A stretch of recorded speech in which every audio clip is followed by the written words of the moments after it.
Hello viewer, मैं निशात। स्वागत है आपका अपना चैनल जीएस ऑनलाइन में। तो दोस्तों चलिए आज मैथ के कुछ इंपॉर्टेंट ऑब्जेक्टिव क्वेश्चन आपके लिए लेकर आया हूं। यदि आप मैट्रिक के एग्ज़ाम देने वाले हैं तो आपके लिए एग्ज़ाम के व्यू से ये प्रश्न बहुत ही महत्वपूर्ण है। आप इसको अच्छी तरह समझ लेंगे। चलिए दोस्तों शुरू करते हैं। क्वेश्चन नंबर 1 है, दो संख्याओं का योग 25 एवं अंतर 5 है तो वे संख्या होगी। दोस्तों खूब अच्छी तरीके से प्रश्न को समझिए। दो संख्याओं का योग 25 एवं अंतर 5 है तो वे संख्या होगी। तो दोस्तों इसको आप समझ लेंगे तो मिनटों में दोस्तों इसको आप सॉल्व कर लेंगे। बहुत ही आसान प्रश्न है। चलिए दोस्तों इसको समझते हैं अच्छी तरीके से। दो संख्याओं का योग 25 एवं अंतर 5 पूछ रहा है दोस्तों। तो जब जब भी दोस्तों इस तरह का प्रश्न आ जाए तो इसमें से एक संख्या को दोस्तों हमें x मानना पड़ता है और दूसरे को y मानकर सॉल्व करते हैं। चलिए दोस्तों सॉल्व करते हैं। देखिए यहाँ पर एक संख्या को मैंने x माना और एक संख्या को मैंने y माना। तो एक संख्या x है दोस्तों, एक y है।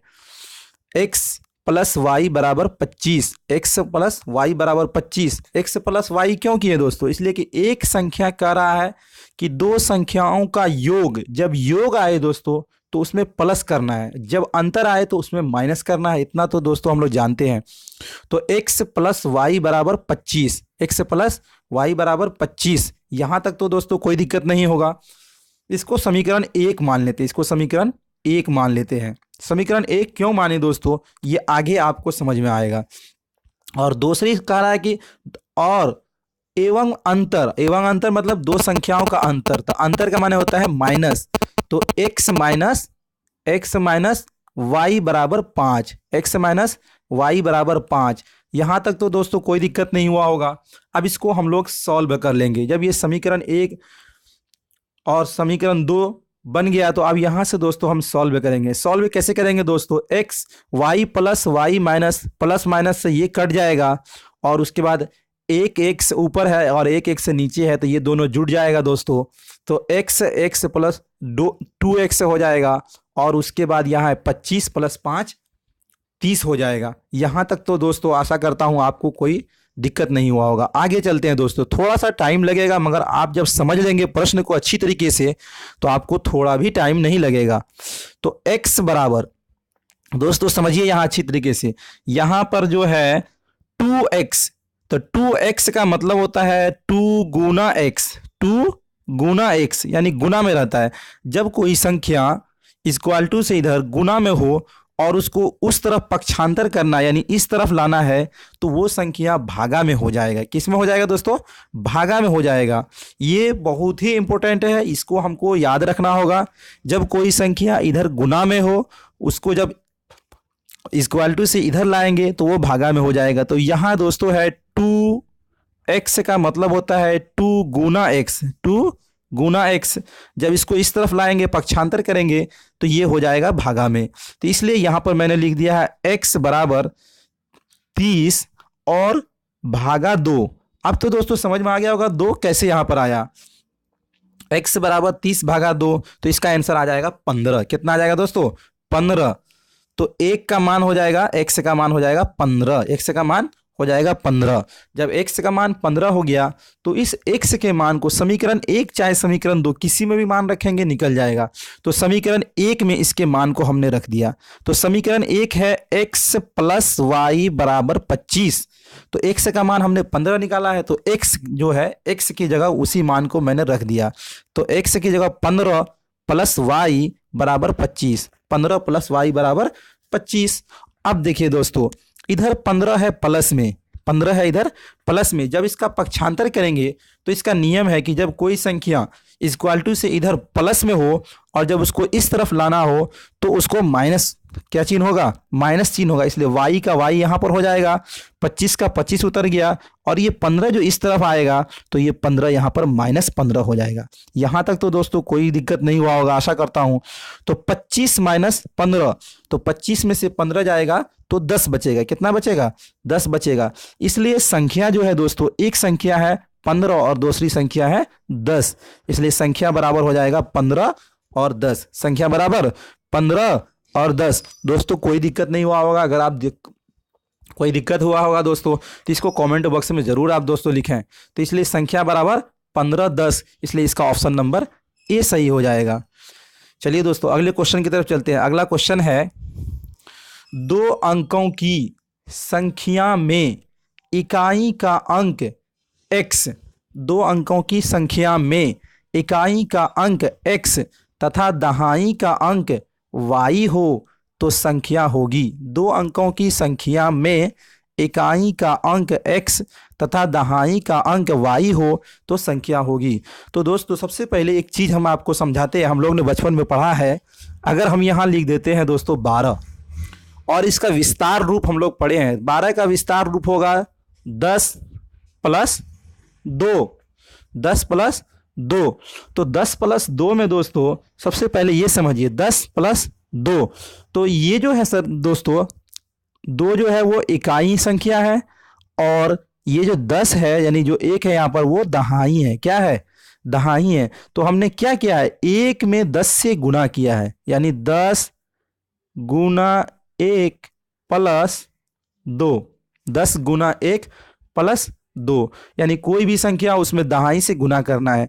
तो संख्या का नियम होता है 10 गुना संख्या प्लस इकाई, 10 गुना संख्या प्लस इकाई। यहां तक तो दोस्तों कोई समझ में दिक्कत नहीं हुआ होगा। अब चलिए आगे इसको सॉल्व करते हैं। यहां समझिए दोस्तों, वही मैंने लिख दिया है, संख्या बराबर होता है 10 गुना दहाई, 10 गुना दहाई का अंक प्लस इकाई का अंक, प्लस इकाई का अंक। तो दहाई में कह रहा था कि y है, तो इसलिए 10 गुना y और प्लस इकाई का जो अंक है वो है x, इकाई का अंक है x, इसलिए संख्या हो जाएगी 10y plus x, 10y plus x, इसलिए संख्या क्या हो जाएगी 10y प्लस x। इसलिए इसका ऑप्शन नंबर क्या हो जाएगा दोस्तों, सही, ए सही हो जाएगा, ऑप्शन नंबर ए सही हो जाएगा। चलिए दोस्तों अगला प्रश्न देखते हैं जो कि बहुत ही महत्वपूर्ण है। अगला प्रश्न है, एक लड़के की वर्तमान आयु x माइनस 7 वर्ष है। एक लड़के की वर्तमान आयु x माइनस 7 वर्ष है, तो 10 वर्ष बाद, 10 वर्ष बाद उसकी आयु होगी, यानी एक लड़के की वर्तमान आयु x माइनस 7 वर्ष है तो 10 वर्ष बाद उसकी आयु होगी। जब भी दोस्तों आयु से संबंधित प्रश्न पूछा जाए तो दोस्तों सबसे पहले वर्तमान आयु, मान लीजिए मेरा वर्तमान आयु 20 वर्ष है। कितना है? 20 है। आपका वर्तमान आयु 20 वर्ष है। अगर आपसे पूछा जाए कि 5 साल बाद आप कितने वर्ष के हो जाएंगे 5 साल बाद, तो आप कहेंगे 25। तो क्या किया आपने, 20 में 5 को जोड़ दिया तो आपका कितना हो गया 25। और यदि आपसे प्रश्न पूछा जाए कि 5 साल पहले आप कितने वर्ष के थे, तो आपका आंसर होगा 15। तो आपने क्या किया, 20 में से 5 को घटा दिया तो कितना आंसर आ गया 15। तो दोस्तों जब ये आप समझ गए तो इस प्रश्न को आप चुटकियों में हल करेंगे। किस में हल करेंगे? चुटकियों में हल करेंगे। जब भी इस तरह का क्वेश्चन आए दोस्तों तो उसको बिल्कुल घबराना नहीं है, बिल्कुल आसान तरीके से इसको सॉल्व करना है। क्या है आसान तरीका कि x मान लेंगे, यदि बाद का पूछे तो प्लस लगा देंगे, यदि पहले के पूछे तो माइनस लगा देंगे। चलिए, एक लड़के की वर्तमान आयु x माइनस 7, तो वर्तमान आयु है x माइनस 7, अगर है 10 वर्ष बाद, तो 10 वर्ष बाद तो इसमें प्लस लगा देंगे। कितना कर देंगे दोस्तों, 10 वर्ष बाद हो जाएगा, उसकी आयु होगी। तो 10 वर्ष बाद उसकी आयु क्या होगी दोस्तों, x है। और प्लस जब माइनस आए तो इसमें प्लस माइनस में क्रिया होता है माइनस का, और चिन्ह बड़ा वाले का लिखा था, इसलिए चिन्ह बड़ा वाले का लिखाएगा। और 10 में से 7 जाएगा तो 3 बचेगा, तो इसलिए x प्लस 3, तो इसलिए इसका ऑप्शन नंबर बी सही होगा। आप इसको यहाँ भी अच्छी तरीके से समझ सकते हैं, उसी को मैंने यहाँ लिखा x माइनस 7 अब plus 10, x minus 7 plus 10। Plus क्यों लगाए दोस्तों, इसलिए कि 10 वर्ष बाद कह रहा है, पहले नहीं कह रहा है। पहले कहता तो माइनस लगाते, इसलिए 10 वर्ष बाद कह रहा है। तो x प्लस 3 क्यों आया, इसलिए कि जब प्लस माइनस हो तो चिन्ह बड़ा वाले का होता है और क्रिया जो होती है वो माइनस की होती है, इसलिए 10 में से 7 गया 3 और चिन्ह बड़ा वाले का 3 प्लस आ गया। अब अगला प्रश्न दोस्तों देखते हैं, लास्ट प्रश्न है, इसको आप समझ लीजिए दोस्तों अच्छी तरीके से। प्रश्न कह रहा है x बराबर 7y में, x बराबर 7y में x के मान ज्ञात कीजिए। y के मान 0 और 1 है, यानी x बराबर 7y में x के मान ज्ञात करना है, y के मान दिया हुआ है। तो दोस्तों देखिए, जब भी इस तरह का प्रश्न आए आपको बिल्कुल भी घबराना नहीं है। इसमें कह रहा है x बराबर 7y में, समझिए प्रश्न को, x बराबर 7y में x के मान ज्ञात कीजिए यदि y के मान है। दोस्तों जब भी x प्लस y इस तरह का संख्या प्रश्न आए तो यदि एक का मान दिया हुआ रहता है तो दूसरे का मान बिल्कुल आसानी से निकल जाता है। तो यहाँ पर y का मान 1 दिया हुआ है 0 और एक y का मान दिया हुआ है 1 दिया हुआ है, इसलिए हम जहां भी y है उसका वहां मान रखेंगे और वो संख्या निकल जाएगी। दोस्तों चलिए इसको समझते हैं अच्छी तरीके से। तो x बराबर 7y, यहां तक तो दोस्तों कोई दिक्कत नहीं है, ये तो प्रश्न में ही था। x बराबर 7y, तो x बराबर 7 लिख दिया और y का मान एक 0 दिया हुआ था इसलिए मैंने 0 लिख दिया।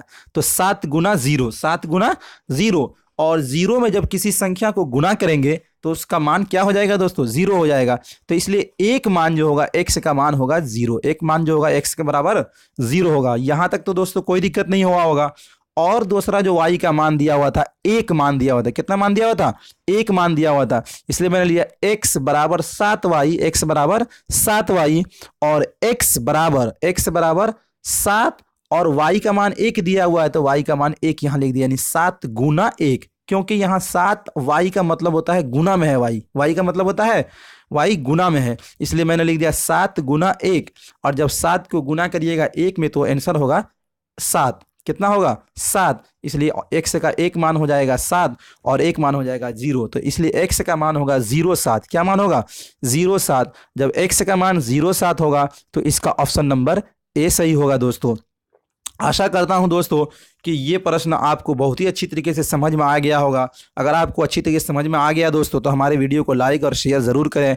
यदि आपने हमारे चैनल को सब्सक्राइब नहीं किया है तो सब्सक्राइब वाले बटन को दबाकर हमारे चैनल को सब्सक्राइब कर लें। Thank you.